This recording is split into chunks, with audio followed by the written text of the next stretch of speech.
guys, I just wanted to share a small clip from the STEM-focused empowerment summit I went to this weekend. Please watch until the end because the amazing keynote speaker shares a little bit with us, and I encourage everyone to find these kind of events and be inspired and use that inspiration to make real change in your life and as well as your community. I'm concerned that I wasn't going to be anybody. Aisha Bo joins us now. So good to have you on.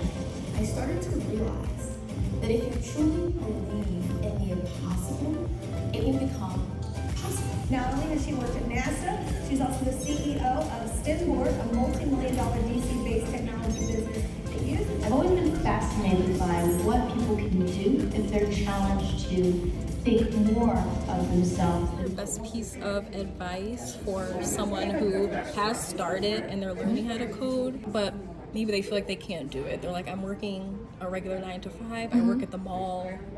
Why should I be qualified to learn how to code? Or what makes me qualified to be able to switch careers? These people give up learning and then they just go back to whatever they're doing. Kind of in between. They're learning at night, they're tired, exhausted, but they just haven't gotten over the hump.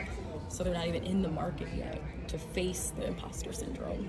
So I want to encourage everybody with big things, start from small beginnings. I had an opportunity to share a little bit of my story today, and if you have never heard of me, my name is Aisha Bo, and I went from being a 2.313 high school student to studying in community college to going to a university and studying aerospace engineering. And so I know what it's like to feel defeated even before you start, right? I felt so overwhelmed. Where could I find the strength?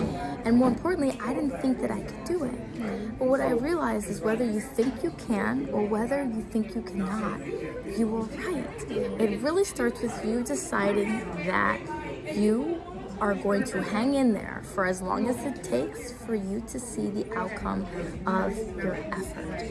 And I want you to get online, I want you to do some research because there are a lot of people out there that you can watch and you can follow along the way who are really inspirational, who are doing similar things like you, and so create a community. I was really excited to sit and take some time to talk to this channel because you're already doing that. You're watching the positive content that is being produced by this channel, and you need that. Today, I still go to my group and I'm like, hey, if I don't feel good that day, send me a text, right? I texted my girlfriends, I'm not feeling awesome today. And they're like, no, you're awesome, right? Keep going. Create a support group and stay with it. Because one day, everyone's gonna tell you, oh, I know you could do it. Even when early on, they told you that they didn't think you could.